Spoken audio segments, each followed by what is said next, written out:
بالله من الشيطان الرجيم. بسم الله الرحمن الرحيم. السلام عليكم ورحمة الله وبركاته. إن الحمد لله نحمده ونستعينه ونستغفره ونعوذ بالله من شرور أنفسنا من سيئات أعمالنا. من يهده الله فلا مضل له ومن يضلل فلا هادي له.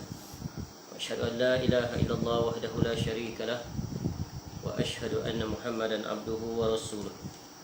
يا أيها الذين آمنوا اتقوا الله حق تقاته ولا تموتن إلا وأنتم مسلمون. يا أيها الناس اتقوا ربكم الذي خلقكم من نفس واحدة وخلق منها زوجها وبث منهما رجالا كثيرا ونساء واتقوا الله الذي تساءلون به والأرحام إن الله كان عليكم رقيبا. يا أيها الذين آمنوا اتقوا الله وقولوا قولا سديدا يصلح لكم أعمالكم ويغفر لكم ذنوبكم ومن يطع الله ورسوله فقد فاز فوزا عظيما. أما بعد فإن أصدق الحديث كتاب الله خير الهدي هدي محمد صلى الله عليه وسلم شر الأمور محدثاتها وكل محدثة بدعة وكل بدعة ضلالة وكل ضلالة في النار. اللهم إنا نسألك علما نافعا. Ya Allah, kami memohon kepada Engkau ilmu yang bermanfaat, warizqan thayyiba, dan rezeki yang baik, wa amalan mutaqabbala, dan amal yang diterima. Alhamdulillah, kita bersyukur kepada Allah Subhanahu wa taala dapat lagi kita bertemu pada malam ini untuk kita menyambung kuliah kita dengan mengambil faedah daripada kitab Amalan Sunnah Setahun Menurut Al-Quran dan As-Sunnah yang ditulis oleh Ustaz Yazid bin Abdul Qadir Jawas Hafizahullahu Ta'ala. Kita masih berada pada bab yang kelima pada membahaskan tentang sunnah-sunnah yang berkaitan dengan sifat, yakni tata cara solat sebagaimana yang dilakukan oleh Nabi SAW berdasarkan dalil-dalil daripada ayat-ayat Al-Quran Al-Karim dan hadis-hadis Nabi SAW yang sahih. Dan kita berada pada bahagian B, iaitu amalan-amalan yang berkaitan dengan tata cara solat, iaitu pada poin yang ke-12, di mana sebelum ini kita telah selesai pada poin yang ke-11, iaitu membaca amin dan imam membacanya dengan terang, jelas, dengan kuat. Baik, sekarang kita memasuki poin yang seterusnya, iaitu yang ke-12, buka muka surat 152, iaitu membaca surah-surah pilihan setelah suratul Fatihah. Berkata Al-Ustaz Hafizahullah Ta'ala, sesudah membaca Al-Fatihah, selanjutnya Nabi SAW membaca surah yang lain. Terkadang beliau SAW memanjangkan bacaannya dan terkadang memendekkannya, disebabkan berada dalam perjalanan atau kerana batuk, sakit, atau kerana ada tangisan bayi. Jadi Nabi SAW panjang pendeknya surah-surah yang dibaca terkait dengan keadaan. Ada keadaan Nabi SAW baca panjang, terkhususnya ketika Nabi SAW mendirikan solat sunat, solat malam khususnya. Adapun solat sunat qabliyah dan ba'diyah, biasanya surah-surah yang dibaca adalah surah-surah yang pendek. Baik. Dari Anas bin Malik radhiyallahu anhu, ia berkata, Rasulullah SAW mendengar tangisan anak kecil yang bersama ibunya, sedangkan beliau sedang solat. Maka beliau SAW membaca surah yang ringan atau surah yang pendek. Jadi Nabi SAW, ketika mana ada anak-anak kecil atau orang tua, maka Nabi SAW akan meringankan solatnya, mengambil kira keberadaan mereka itu yang tidak mampu untuk berdiri dan bertahan lama, ataupun kerana ada gangguan anak-anak kecil yang menangis yang memberi kesan terhadap kekhusyukan solat si ibu atau ayahnya. Jadi ini menunjukkan betapa bijaksananya Nabi SAW, betapa toleransinya Nabi SAW mengambil kira keadaan makmum. Dan itulah hendaknya contoh yang dipatuhi, yang diteladani oleh para imam. Begitu juga contoh kalau kita solat di masjid yang mana musafir sering berhenti, maka ketika itu bacaan-bacaan kita hendaklah sederhana, tidak terlalu pendek atau tidak terlalu panjang. Kerana musafir biasanya mereka berhenti untuk ya, urusan tertentu, kemudian mereka akan pergi meninggalkan tempat tersebut. Contoh, ya, khususnya di tempat-tempat yang mana masjid atau surau kecil, ya, terpaksa berbaris menunggu giliran, seperti surau di lapangan terbang, airport. Ya, sementara pula waktu solat itu sempit, seperti solat maghrib dan solat subuh khususnya. Dan ada di antara, ya, jemaah itu yang sebentar lagi akan mula check in, ya, boarding. Maka hendaklah, ya, seorang imam, ya, meringankan solatnya. Walaupun contoh pada hari-hari tertentu ada surah yang dibaca oleh Nabi SAW yang nanti akan datang penjelasannya. Contohnya pada pagi Jumaat, Nabi SAW membaca, ya, pada solat subuhnya, yaitu pada rakaat yang pertama surah As-Sajdah, dan pada rakaat yang kedua adalah surah Al-Insan. Ini kalau dibaca di surau, di airport, ya, ataupun di stesen bas, ataupun di tempat kita berhenti R&R, maka ini sungguh seorang yang sangat tidak faqih, menyulitkan, menyusahkan orang. Baik, inilah pentingnya kefaqihan.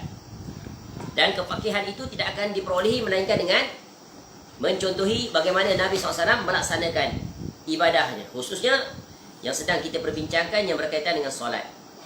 Dari Anas bin Malik radhiyallahu an, dari Nabi SAW, beliau SAW bersabda, "Inni la adkhulu fis salah wa ana uridu italataha fa asma'u buka as-sabi fa atajawwazu fi salati mimma a'lamu min shiddah wajdi ummihi min bukai." Sungguh aku, ya, kata Nabi SAW, hendak melakukan solat dan aku ingin memperpanjangkan bacaannya. Kemudian aku mendengar suara tangisan bayi, lalu aku pun memperpendekkan bacaanku kerana aku tahu betapa gelisah ibunya kerana tangis bayi itu. Jadi ini juga memberikan pengertian tentang takrif atau definisi khusyuk. Khusyuk bukan makna seseorang itu solat sehingga dia lupa alam sekelilingnya. Ya. Khusyuk bermakna dia fokus pada solatnya.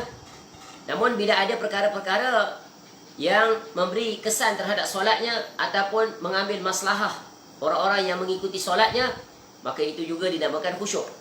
Dia faham? Ya. Dia solat contohnya, tiba-tiba bangunan bergegar. Bergegar. Jadi apa yang patut dia buat? Itu, ya, tentunya untuk menyelamatkan diri, ya, dan solat itu nanti boleh dilakukan semula. Ini, ya, cabang-cabang daripada perbahasan fiqh apabila ada masalah-masalah yang mendatang. Jadi Nabi SAW menunjukkan contoh yang sangat indah kepada kita. Ya, asalnya Nabi SAW nak memperpanjang solatnya, namun, ya, ada anak kecil yang menangis, lalu Nabi SAW pun memperpendekkan bacaan. Baik, ini, ya, adalah satu contoh. Baik, poin yang ke-13, yaitu menuruti ketentuan dalam membaca surah dengan suara yang keras, yakni suara yang kuat ataupun lirih, yakni perlahan. Jadi mengikut solat, jenis solat itu ada solat yang dijaharkan, ada solat yang disirkan. Dalam solat 5 waktu dan solat-solat yang lainnya. Baik, Nabi SAW biasanya membaca surah Al-Quran, ya, surah daripada Al-Quran dengan suara keras, yakni kuat. Pada bila? Subuh, ya, 2 rakaat itu. Ya, dan 2 rakaat pertama pada solat maghrib dan 2 rakaat pertama pada solat isyak. Inilah dia 3 solat wajib daripada 5 solat pada setiap hari yang Nabi SAW mencontohkan pada kita baca kuat. Sama ada kita solat secara berjamaah atau solat sendirian. Ada orang dia faham bahawa baca kuat ni 2 rakaat pertama ni pada 3 solat ini, yakni subuh, maghrib dan isyak, hanya ketika dia menjadi imam dalam solat berjamaah. Ya, padahal ketika dia solat bersendirian, maka dia hendaklah kuatkan. Ini, ya, adalah perkara yang hendaknya kita perhatikan. Jadi ini kuat ini bagi imam lelaki. Ya. Beliau SAW membaca surah Al-Quran dengan suara lirih, yakni suara perlahan pada solat zuhur, asar, rakaat ketiga pada solat maghrib dan 2 rakaat terakhir pada solat isyak. Kalau tak belajar ni, kita akan temui ada orang tiba-tiba disuruh jadi imam, solat zuhur dia baca kuat. Pernah. Ya, tapi jarang-jarang. Jarang, tapi pernah berlaku. Ya, bukan dia lupa, rupanya dia tidak mengetahui. Dia ingat dia menjadi imam mesti kuat. Dia ingat jadi imam saja mesti baca kuat. Dia ingat solat zuhur sama dengan solat isyak. Tak. Ya, Nabi SAW juga membaca dengan jahar, ya, keras, jadi kuat pada solat Jumaat. Solat hari raya, Idul Fitri dan Idul Adha, solat istisqa, minta hujan, dan solat gerhana, khusuf dan khusuf. Ini di antara solat-solat yang dilakukan pada waktu siang, tapi kuat. Solat-solat yang berada di waktu siang adalah perlahan. Solat zuhur dan asar, perlahan ni. 4 rakaat tu perlahan. Tapi untuk solat ini, special. Ya, solat Jumaat, dia kuat. Padahal dia mengambil waktu, masanya solat zuhur. Dikuatkan. Ini adalah syariat. Kalau mengikut akal kita, tentulah nak juga perlahan. Sebab apa? Nak dikiaskan dengan solat zuhur. Ya. Begitu juga ya, solat Id itu ditunaikan sebelum zuhur pada waktu solat duha sampai sebelum masuknya zuhur. Masya Allah. Jadi ini semuanya sebab itu ibadah ini adalah bukan menurut akal kita. Ibadah ini bukan menurut ya apa salahnya. Tapi agama ini adalah tauqifi. Ya, tauqifiyah. Al-aslu fil ibadah at-tauqif wal ittiba'. Itu kaedah. Asal ibadah itu adalah tauqif. Ya, ikut. Berhenti di mana Nabi SAW buat, kita buat. Nabi SAW tak buat, kita jangan buat. Dan ittiba', ikut. Ya, Nabi SAW adalah seorang yang hendaknya kita ikuti dan taati. Bal yuta'u wa yuttaba'. Baik. Dan pada solat malam, Nabi SAW terkadang membaca dengan perlahan dan terkadang membacanya dengan kuat. Jadi solat malam, dia boleh baca perlahan atau kuat. Adapun yang kuat selalu biasa bila? Pada bulan Ramadan, solat tarawih. Solat tarawih itu khusus pada bulan Ramadan dinamakan solat tarawih. Di lain pada itu dinamakan qiyamul lail ataupun solat tahajud. Solatnya sama. Ya. Cuma khusus pada bulan Ramadan dia dikerjakan secara berjamaah, ramai-ramai. Ya, adapun di bulan lain kebiasaannya bersendirian. Itu solat malam. Solat yang besar sekali faedah. Baik, yang ke-14. Ya. Jadi ini adalah membacanya ya kuat dan perlahan mengikut apa yang dilakukan oleh Nabi SAW. Yang ke-14, meneladani sifat bacaan Nabi SAW dalam solat. Sekarang bacaan pula. Apa yang dibaca oleh Nabi SAW? Adapun ayat dan surah yang Nabi SAW baca dalam solat adalah tergantung. Ya, ini ya bergantung dari solat fardu yang beliau SAW lakukan atau solat yang lainnya. Jadi tengok betapa telitinya para sahabat Nabi SAW meriwayatkan kepada kita, menyampaikan ya seluruh amal ibadah yang dilakukan oleh Nabi SAW. Tak ada satu yang tertinggal. Jadi kalau ada orang datang mendakwa ada amalan yang Nabi SAW sembunyikan, hanya disampaikan khusus pada orang tertentu, itu adalah dakwaan yang batil. Kerana agama terang dan jelas. Taraktukum 'alal misl bayda lailuha kanaharuha la yaghizu anha illa halik. Ya. Kata Nabi SAW, aku tinggalkan agama ini permisalannya seperti ya malam, seperti siang cerah. Ya. Misl bayda lailuha kanahariha. Malam seperti siang. Ya. Tu. Barang siapa yang berpaling, pasti dia akan binasa. Jadi apa yang Nabi SAW ya tinggalkan pada kita dah cukup sempurna. Jangan pandai menambah-nambah. Inilah bencananya bila menambah dalam amal ibadah. Ada orang dia pandai-pandai, dia buat solat sunat, dia atur. Rakaat pertama baca ni 10 kali. Rakaat kedua baca surah ni 10 kali. Ya macam-macam dia atur. Padahal siapa dia untuk mengatur bentuk-bentuk bacaan dalam solat? Ya dengan kaifiah tertentu. Ini banyak. Ada buku dijual. Ya 1000 cara solat hajat. 1000 cara solat hajat sesuai dengan hajat yang diinginkan. Buat cara begini. Ini adalah orang yang sangat berani ya terhadap Allah dan Rasulnya. Kerana Nabi SAW ya telah cukup mengajarkan kita bagaimana dalam hal ibadah, khususnya yang berkaitan dengan solat. Sama ada yang wajib ataupun yang sunat.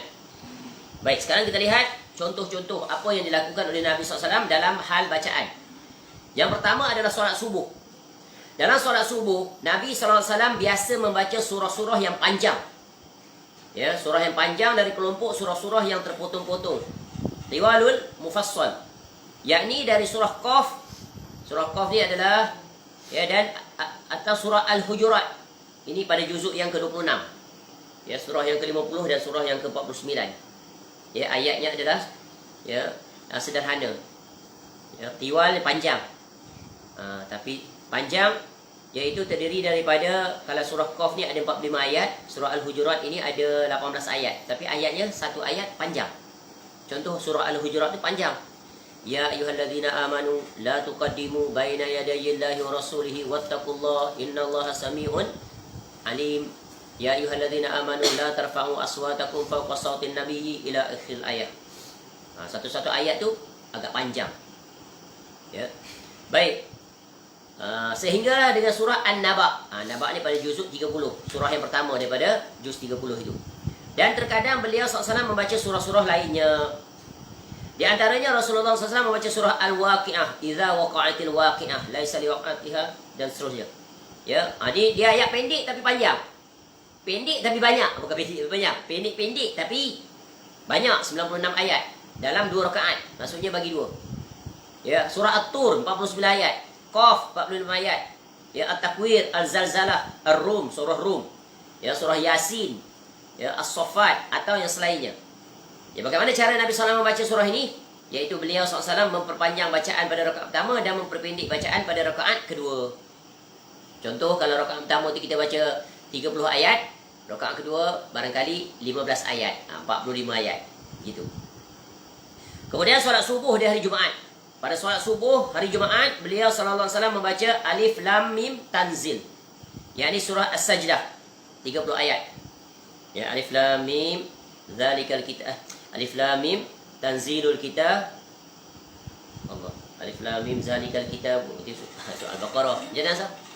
Surah As-Sajdah. Alif Lam Mim. Bukan, Tanzilun minallah. Masya Allah.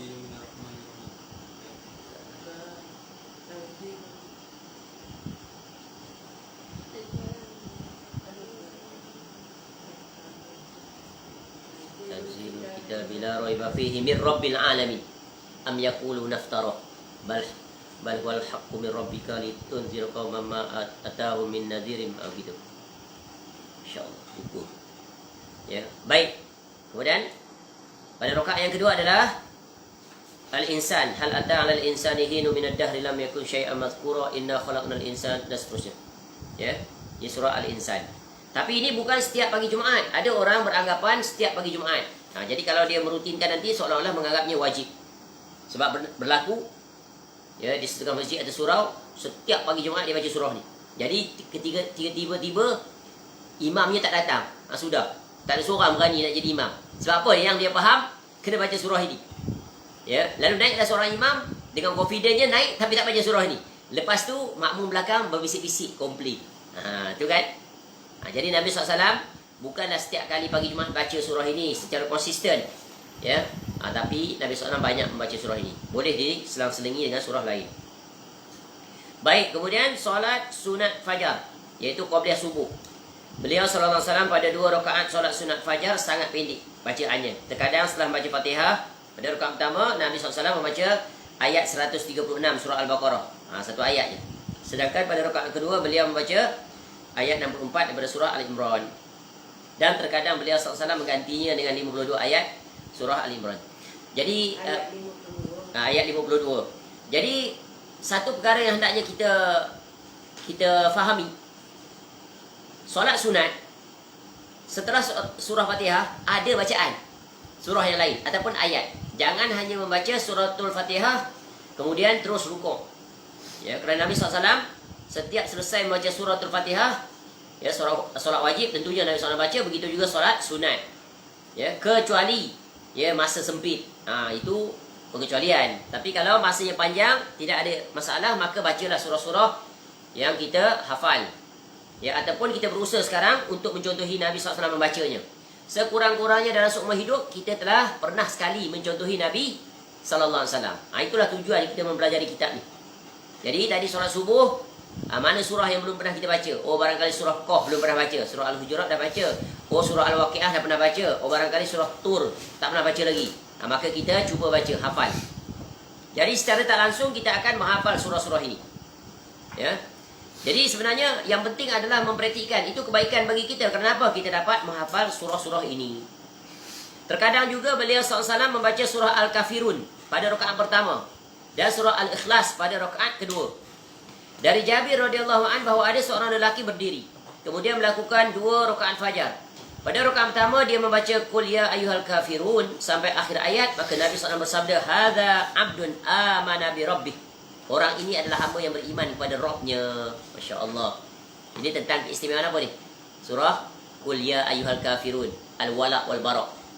Mengisytiharkan kita adalah orang beriman, orang kafir, kamu agama kamu, kami agama kami. There is no compromise. Kami tak geng dengan kamu, kamu pun tak geng dengan kami. Ini pengisytiharan berlepas diri daripada orang kafir. Kita orang beriman tak akan sekali-kali bersama dengan mereka walaupun dalam apa keadaan. Tak akan mempergadaikan akidah. Ya. Ni Qul ya ayyuhal kafirun. Katakanlah pada orang yang kafir. Lalu ia berdiri pada rakaat selanjutnya kemudian membaca Qul huwallahu ahad sampai akhir ayat. Maka Nabi SAW bersabda, "Hadza 'abdun arafa rabbah." Masya-Allah. Orang ini adalah hamba yang mengenal Rabb-nya. Dalam ilmu tasawuf dia ada satu perkataan. Man arafa nafsah faqad arafa rabbah. Barang siapa yang kenal diri dia, maka dia kenal Allah. Ya, tapi sebenarnya kalau nak disusun tepatnya, man arafa rabbah faqad arafa rabb Nafsi.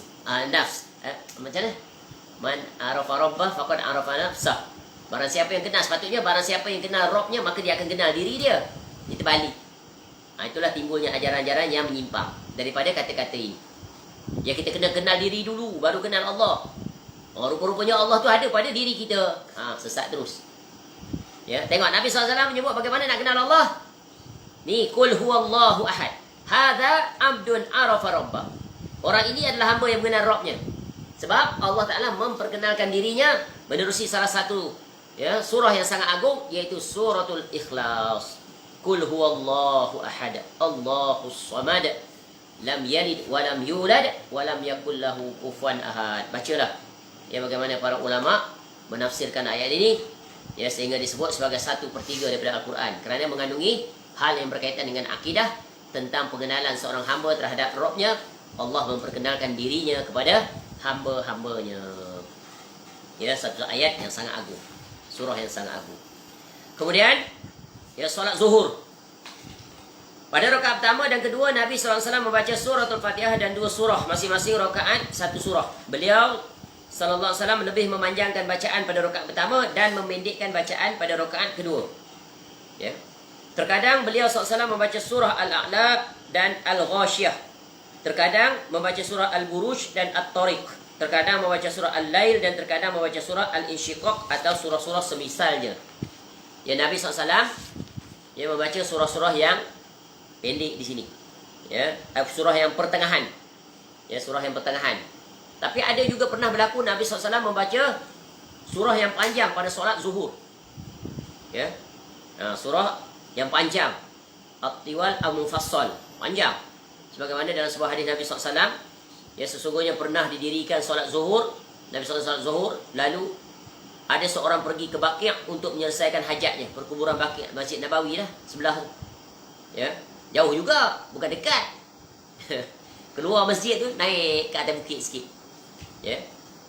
Kemudian dia berwuduk, kemudian kembali. Sedangkan Rasulullah SAW masih berdiri pada rakaat pertama kerana panjangnya surah yang dia baca. Maknanya keluar dari Masjid Nabawi, pergi ke perkuburan Baqi', kemudian balik semula berwuduk. Nabi SAW masih berada di rakaat yang pertama. Maknanya panjang tak? Panjang. Jadi ada 2 keadaan. Nabi SAW baca pertengahan dan juga panjang. Tapi yang di sini disebut yang pertengahan. Surah-surah yang daripada juzuk yang ke-30 ni. Sabihi isma rabbikal a'la was sama'i zatil buruj dan sebagainya. Kemudian solat asar pula bagaimana? Pada rakaat pertama dan kedua, Nabi SAW membaca surah Al-Fatihah dan 2 surah. Setiap rakaat 1 surah yang sempurna, sama dengan solat zuhur tadi. Beliau SAW memanjangkan bacaan pada rakaat pertama tidak sebagaimana bacaan pada rakaat kedua. Beliau SAW membaca pada 2 rakaat tersebut sekitar 15 ayat. Kurang lebih sama dengan setengah bacaan beliau pada 2 rakaat pertama dari solat zuhur. Tu maknanya apa? Solat asar ni lebih ringkas, pendek berbanding dengan solat zuhur. Sebab apa? Di antara sebab barangkali sebab solat asar waktunya pendek berbanding dengan waktu zuhur. Zuhur panjang. Beliau SAW mempersingkat 2 rakaat terakhir menjadi lebih pendek daripada 2 rakaat yang pertama, kurang lebih setengah daripada 2 rakaat pertama. Beliau SAW juga membaca surah-surah yang disebutkan dalam bacaan solat zuhur. Ada juga surah-surah yang dibaca. Baik. Solat maghrib. Dalam solat maghrib, Nabi SAW terkadang membaca surah-surah pendek yang termasuk dalam kelompok surah-surah Al-Mufassal, yakni dari surah Ad-Duha sampai dengan surah An-Nas. Sebab apa? Waktu maghrib adalah waktu yang paling pendek. Waktu paling sibuk. Ya, manusia kalut. Ya, tutup pintu rumah. Waktu itulah dia nak mandi. Bagai-bagai. Berebut. Jadi waktu itu baca surah yang pendek-pendek. Terkadang Rasulullah SAW membaca surah At-Tin. Terkadang membaca surah At-Tur. Surah At-Tur panjang. 49 ayat. Terkadang membaca surah Al-Mursalat. Panjang juga. Terkadang membaca surah Al-A'raf. Ya, dan terkadang membaca surah Al-Anfal. Panjang. Ya, dan ada di antara bacaan tu sampai nak masuk waktu Isyak. Panjang baca. Maknanya maghrib tu baca, sekejap lagi dah masuk waktu Isyak. Masya Allah. Ngam-ngam. Ya. Kemudian solat sunat ba'diyah maghrib. Solat wajib dah habis dah. Ya. Adapun dalam solat sunat setelah solat maghrib, solat ba'diyah maghrib, Nabi SAW membaca surah Al-Kafirun. Ya, solat-solat sunat yang dituntut untuk yang mengeringi solat wajib, apa dia? 4 rakaat sebelum zuhur, 2 rakaat sebelum asar, 2 rakaat sebelum maghrib, 2 rakaat selepas isyak. Jadi tak? 11, 10. Cukup tak? 10, 12. Adalah hadis sebut 10, hadis sebut 12 riwayat. Kalau solat zuhurnya 2 depan, 2 belakang, atau 4 depan, 2 belakang, jadilah yang tadi 12. Baik. Apa akibat? Dapat rumah dalam syurga. Betul? Istana di syurga. Itu kalau 12. 12. Jadi kalau nak dapat istana, buatlah 12 sunat. Baik. Kemudian solat isyak. Pada 2 rakaat pertama, Rasulullah SAW membaca surah daripada kelompok Wasatul Mufassal, pertengahan, panjangnya. Jadi ayat-ayat Quran ni, surah-surah ni dibagi pada 3. Satu pendek, satu pertengahan, satu panjang. Tu. Yakni surah An-Naba sampai dengan surah Ad-Duha, ni juz 30. Beliau SAW terkadang membaca surah Asy-Syam, ya. Kemudian terkadang membaca surah Al-Insyiqaq, dan beliau sujud tilawah ketika membaca ayat sajadah dalam surah itu. Pernah dalam perjalanan Rasulullah SAW membaca surah At-Tin pada salah satu dari 2 rakaat. Ya, Wat-Tini wa Zaitun itu. Dari Jabir radhiyallahu an bahawa Muaz bin Jabal radhiyallahu an mengimami para sahabatnya solat Isyak. Lalu ia memperpanjang bacaannya, maka Nabi SAW bersabda kepadanya, "Iqra wasyamsi wa duhaha wa sabbihis ma rabbikal a'la wa wal laili idza yaghsha wa iqra bismi rabbik." Ya, bacalah ya asy-syams, iaitu wasyamsi wa duhaha, sabbihis ma rabbikal a'la, dan begitulah. Jadi Nabi SAW mengajarkan para sahabat Nabi SAW, ya, baca surah-surah ini. Ya. Dan tentunya ada keistimewaan pada surah-surah ini. Maka tadabbur maksud dan ya tafsirnya. Ya, kerana surah-surah yang berada pada juzuk 30 itu adalah surah-surah yang menanamkan tauhid. Ada berapa surah pada juzuk 30?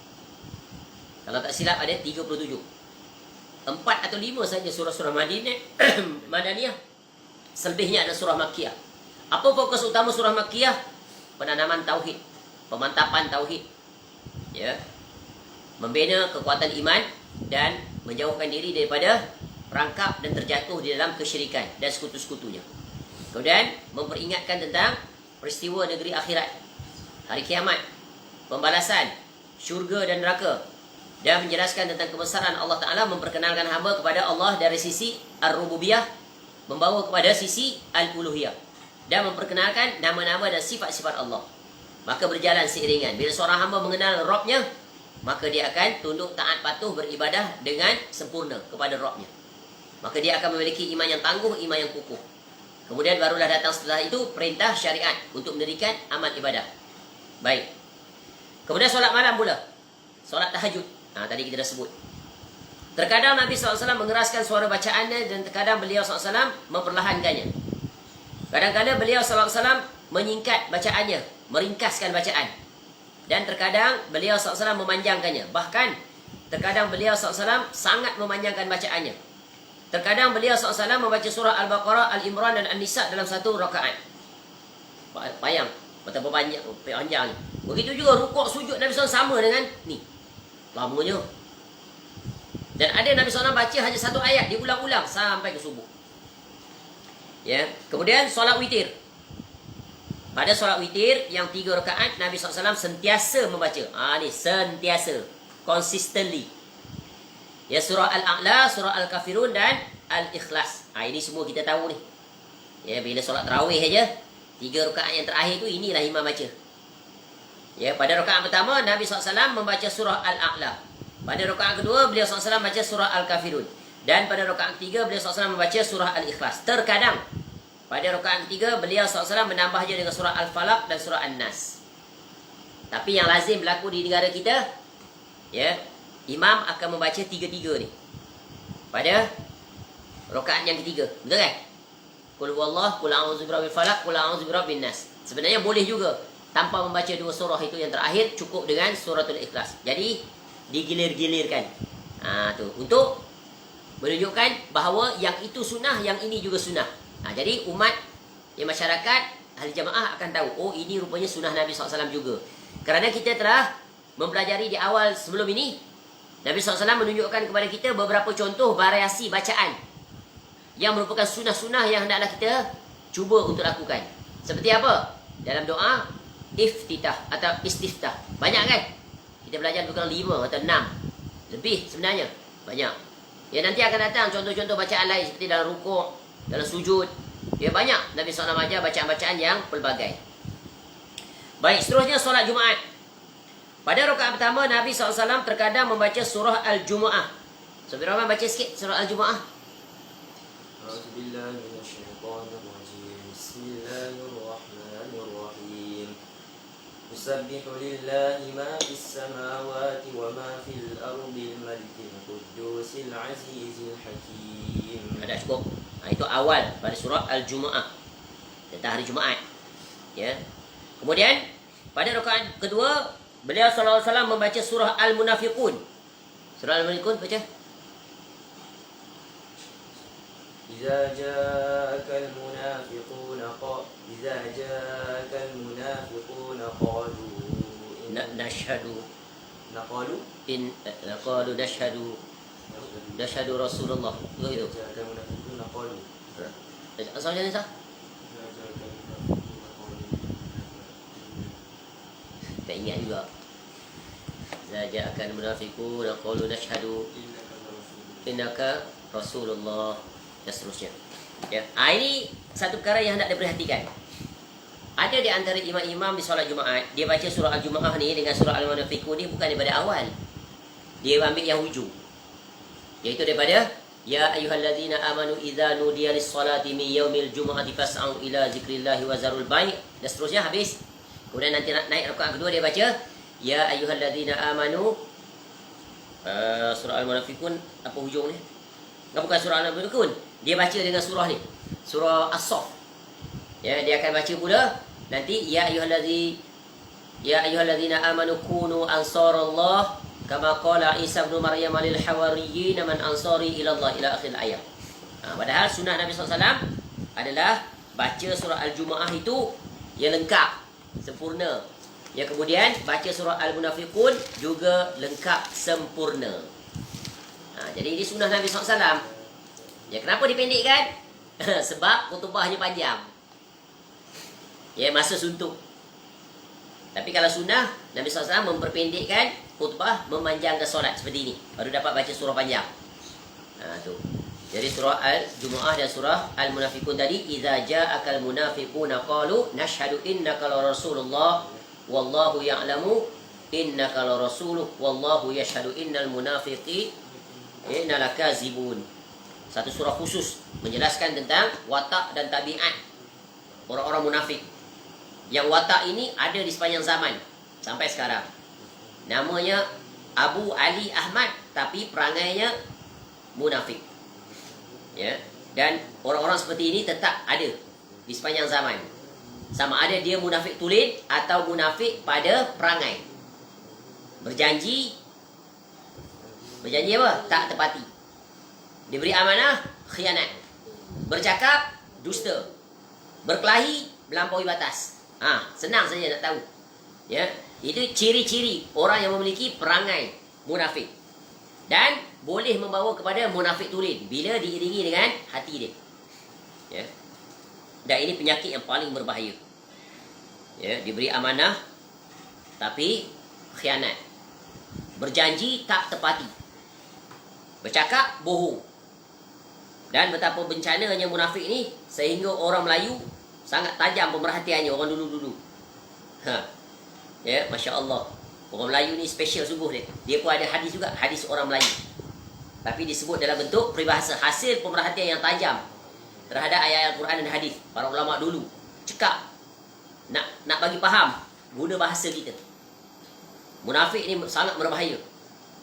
Ya, jatuhnya kerajaan Islam di sepanjang zaman, datangnya musuh-musuh, salah satu puncanya ada orang munafik. Betul kan? Yang membocorkan rahsia, menjadi tali baru.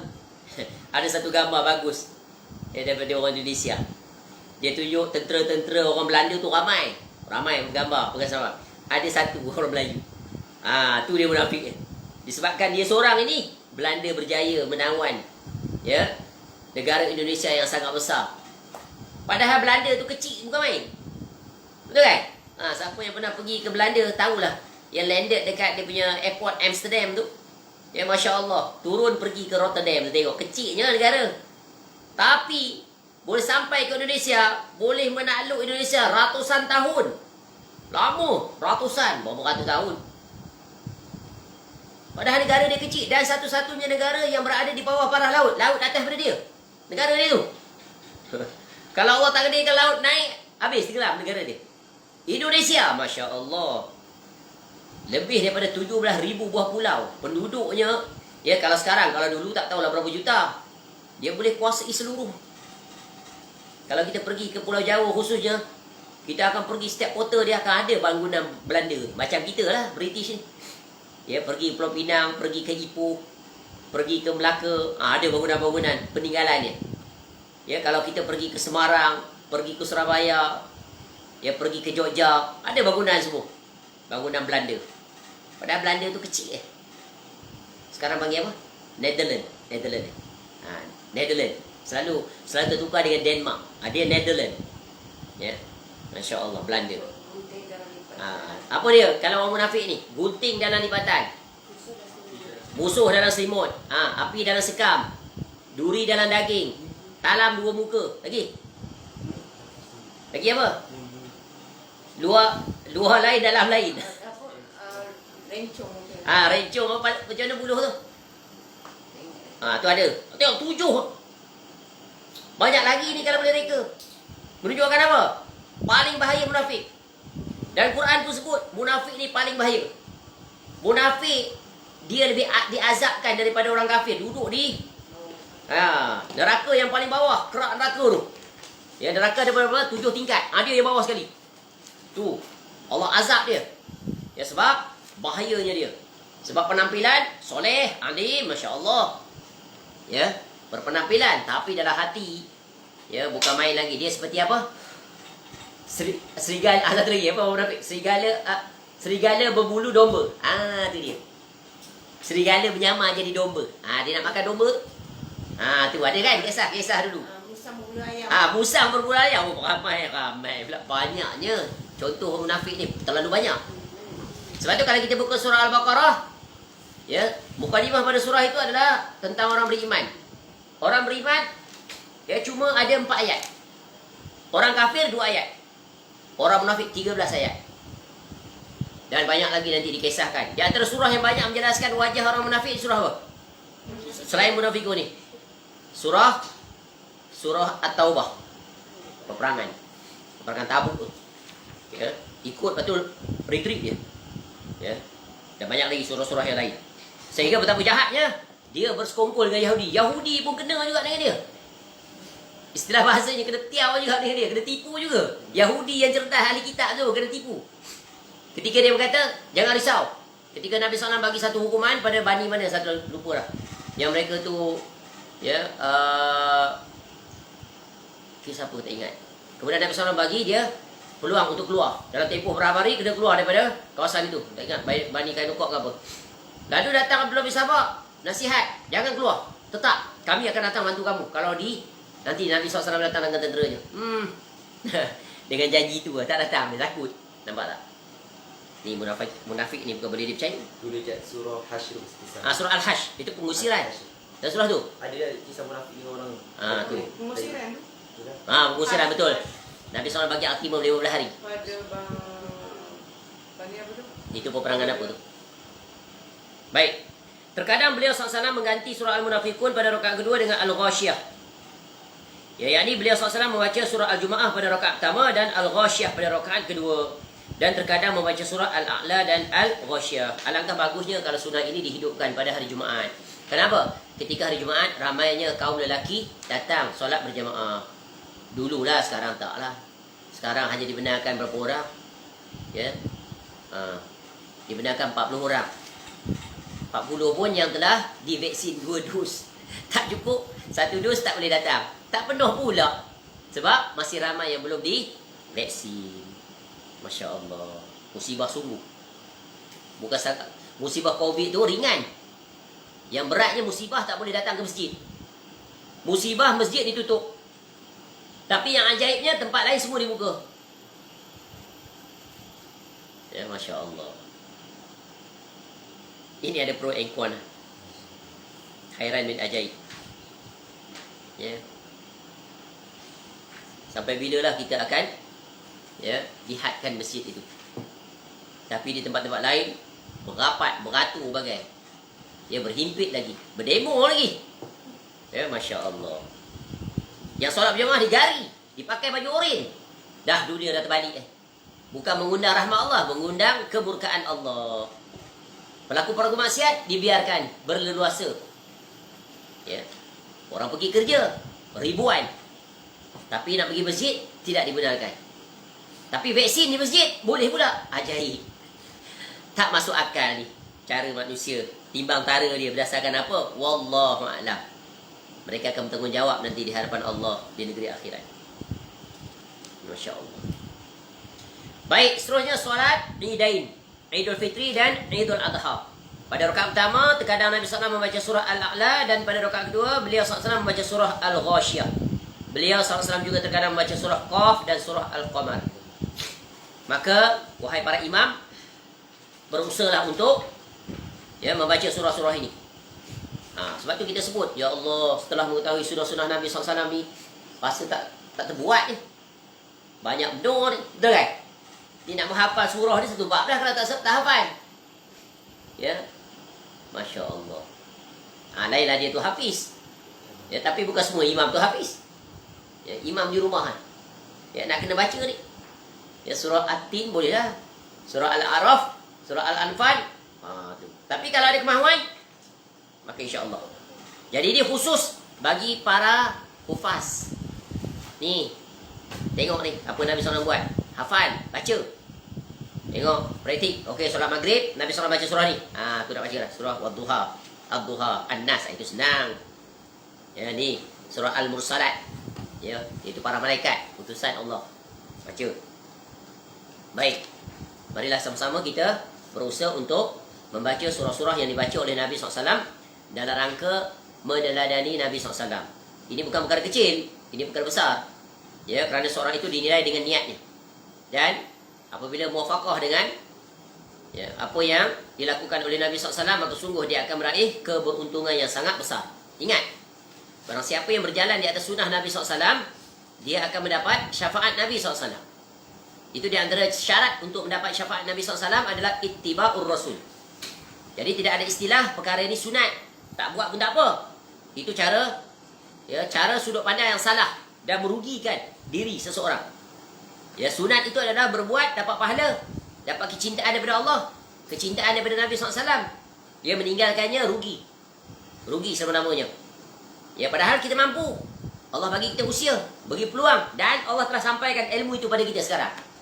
Sekarang, what you are going to do? Are you just only as an information, just knowledge only, or you put your knowledge into practice? Itu yang membezakan. Yang membezakan kita dengan orang lain apa? Apa yang beza? Yang membezakan kita adalah berbuat. Dia mendengar, kita juga mendengar. Yang membezakan dia ke depan daripada kita, dia berbuat. Tu. Jangan kita nato saja. No action, talk only.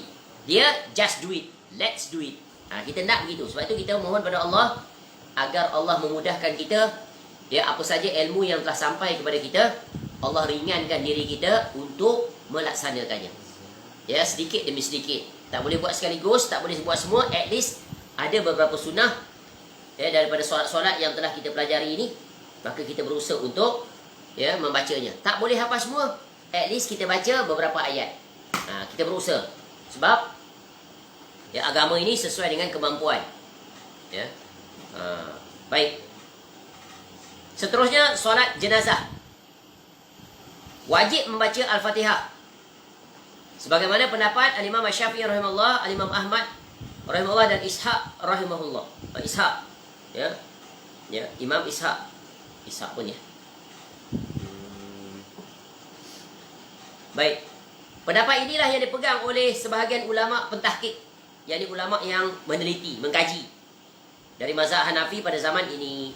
Adapun membaca surah yang pendek setelah Al-Fatihah adalah salah satu pendapat daripada mazhab Asy-Syafi'i.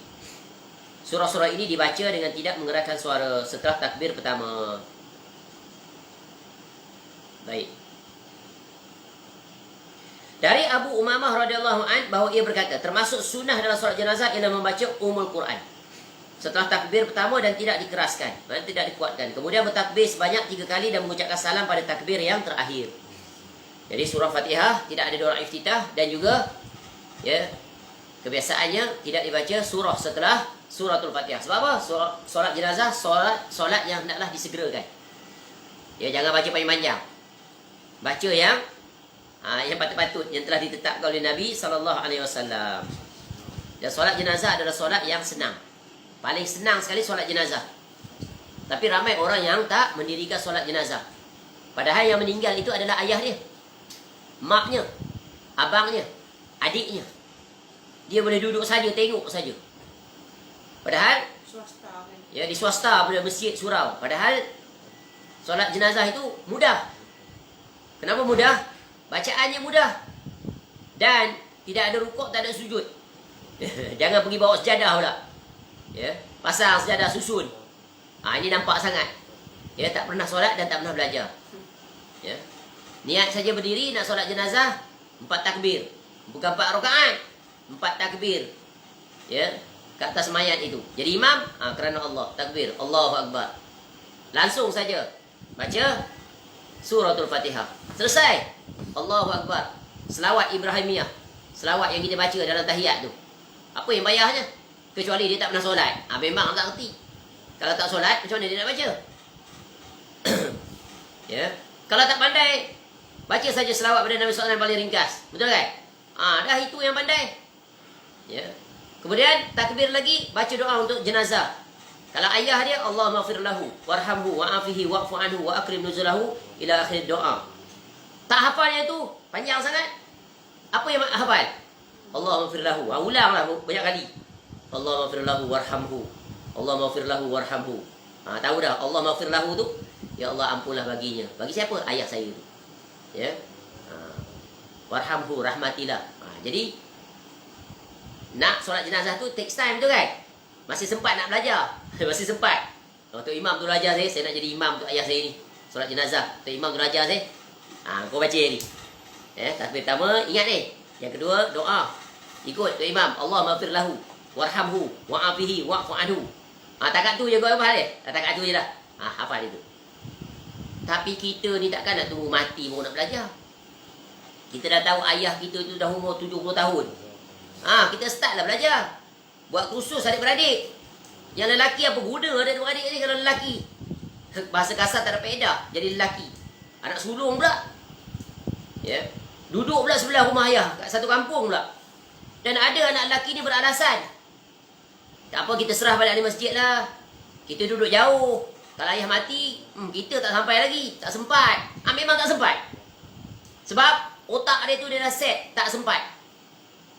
Padahal kalau dia kata, ya, kita belajar ni mudah-mudahan nanti ayah kita meninggal, kita yang dapat mengurusinya. Kita ada peradat ramai. Ya, ada 11, 10. Lelakinya 5, 7, 8. Yang perempuannya 45 je. Cukup dah. Ya, berlebih dah. Nak mandi bukan perlu sampai 10 orang. 2 orang, seorang pun boleh mandi. 2 orang boleh mandi, 3 orang boleh mandi. Masya Allah. Ya. Adik-beradik yang perempuan boleh mandikan ayah sama dengan abang dia. Abang lah yang mandi. Barangkali anak perempuan nak pegang kain ke apa, boleh. Sebab apa? Bukan mahramnya ayah dia. Tapi yang aula lelaki. Tapi kalau dah banyak tu semua nak uruskan, Masya Allah. Tak payahlah yang perempuan duduk tepi. Duduk orang tengok. Biar kita yang lelaki dia selesaikan. Nanti solat jenazah nanti kau kena ada. Tu contoh. Tapi sayang, semua swasta. Lepas tu kena bayar pula. Ahli masjid kena bayar. Sekarang ni nak urus jenazah sampai beribu. Masya Allah. Kita yang buat free of charge. Nampak tak? Pahala pula ikhlas. Ahli masjid belum tentu. Dia macam-macam niatnya. Kita nak kita ni buat. Ya, jadi anak lelaki kalau kita letakkan set minda, walaupun kita duduk di Pulau Pinang, duduk di Kota Baru, kalau dah kita niat, kita nak mengurus ke ayah kita, insya-Allah. Ya, Allah akan izinkan kita, Allah mudahkan kita. Ya, qadarullah pada waktu itu, barangkali kita berada di outstation dekat dengan tempat kampung kita. Atau ketika itu kita sedang dalam perjalanan nak balik. Atau ketika itu barangkali kita pergi ke rumah pak mertua kita yang berada di kampung yang lain, tapi dalam negeri yang sama, maka sempat. Tapi kalau ada otak, ada fikiran gitu, ini namanya apa? Buat ringan. Mempermudahkan. Take for granted. Ya, kita duduk jauh, ya bagi orang kampung lah buat, nanti apa orang kampung kata? Ya Allah, agama tak ajar begitu. Bahkan ahli masjid tu kalau kita maklumkan pada mereka itu, kami nak akan menguruskan ayah kami, sebab ayah kami telah mewasiatkan pada kami untuk kami uruskan. Ya, kecuali kalau kami tiada di sini, maka kami akan minta pihak masjid dan surau untuk menguruskannya. Masjid dan surau, ya kalau sudah mendengar maklumat seperti itu, mereka jangan pula mengada-ngada. Itu bahasa lah, mengada-ngada. Sebab tak faham bahasa. Dah ada wasiat ni, dia pula nak masuk sibuk. Ya. Tu. Cuma kita sebagai anak, sebagai adab terhadap qaryah itu, maklumkan pada pihak masjid. Tuan Imam, ayah saya meninggal, kami adik-beradik dah sepakat untuk menguruskan jenazah ayah kami. Ya. Tapi Tuan Imam memintalah supaya Tuan Imam hadir tengok cara kami buat ni tu. Aku takut ada salah, tolong tunjukkan. Tu. Padahal dia tu ustaz. Tu. Tapi ini adalah akhlak. Jadi Tuan Imam pun rasa dihargai. Nampak tak? Jangan terus, ya, Tuan Imam tak payah datang lah, kami buat semua. Itu sombong. Tak boleh. Sebab apa? Mak ayah kita itu hidup di kampung tu, di bawah, ya, qaryah itu. Ya, para imam, para bilal, ahli qaryah masjid bertanggungjawab. Jadi sebagai meraihkan. Dan imam pun akan merasa dihargai. Ini semuanya adalah perkara-perkara yang berkaitan dengan interpersonal skill yang hendaklah dijaga. Ya, tapi itulah dia. Anak-anak ni tidak pernah berbincang sama adik-beradik dia macam mana nak menguruskan anak, ayahnya atau maknya. Sayang. Bahkan banyak berlaku ketika solat jenazah, khusus anak-anak perempuan tak buat apa-apa. Duduk kat dapur sembang. Orang solat jenazah di ruang tamu. Masya Allah, kesihan pada ayahnya. Tapi nak kata macam mana? Salahnya ayahnya juga yang meninggal. Sebab apa? Tak didik anak-anak di atas agama ini. Inilah dia rugi, yang paling rugi ketika dia mati, anak-anaknya tak memperdulikan dia. Ya, jenazahnya tak diuruskan, diberikan kepada orang lain. Dia dah sibuk buat apa kat dapur? Sibuk masak. Buat apa nak sibuk masak? Malam ni nak buat majlis tahlil. Ya, padahal perkara itu tidak ada daripada agama. Yang tak ada tu dia bersungguh. Ya, Masya Allah. Yang disuruh tak dibuat. Padahal yang disuruh itu dia yang besar. Sehingga Nabi SAW menyebutkan, kalau dalam solat jenazah itu ada 40 orang yang bertauhid, maka diampuni dosa. Dapat syafaat dia.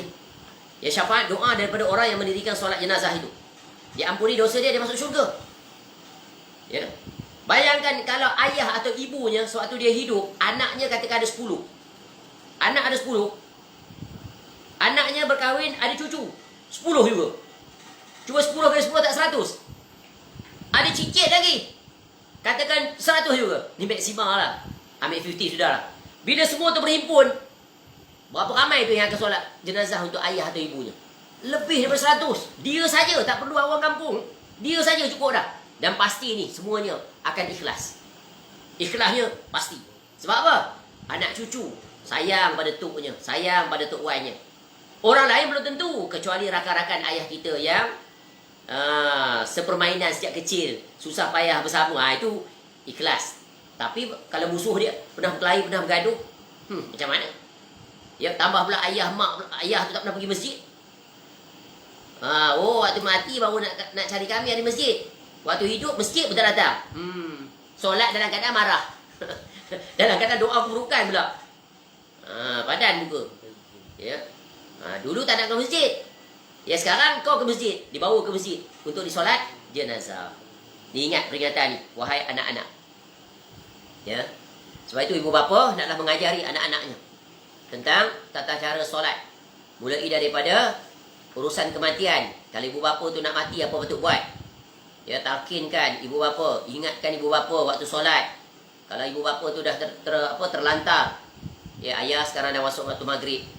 Saya dah wudukkan ayah, dah tayamum ke ayah. Ayah boleh solat. Saya dah susun semua. Takbir ayah dia. Tu nikmat tak? Sebab kita waktu itu, waktu sakit, ya ditakdirkan, kita lihat ibu bapa kita. Bila dia sakit, ya lama. Waktu tu dia tak tahu waktu masuk ke tidak. Maka kita bagi tahu dia. Bersihkan badan dia, wudukkan dia, ya, reposition arah kiblat, solat dia. Nikmat tak? Bila ayah kita, mak kita mati dalam keadaan, ya, tak pernah dia meninggalkan solat. Apatah lagi dia mati dalam keadaan setelah dia solat atau dia nak mendirikan solat. Atau dia bersiap-siap untuk solat dalam keadaan berwuduk dia mati. Sungguh ini satu nikmat yang sangat indah yang tak terlupakan. Satu jasa yang kita akan ingat. Ya, aku telah menunaikan hak kedua ibu bapa aku dengan terbaik. Dan yang paling nikmat, kita menguruskan ayah mak kita daripada awal ya kematian sampai ke alam barzakh. Adik-beradik, tak payah pakai lori jenazah, mai kita angkat. Jarak 1 kilometer aja daripada rumah kita ke kuburan. Adik-beradik ramai ni, cucu cicit je ramai. Angkat, jalan. Sunnah Nabi SAW hidup semuanya. Daripada awal anak-anak yang uruskan, jadi imam solat jenazah dan dapat dihidupkan sunnah. Ya. Bagi salam saja terus jalan. Tak payah berdoa, tak payah berwirid, tak payah tahlil di situ. Ya, tak payah Al-Fatihah selangkah, tak perlu. Nikmat tak?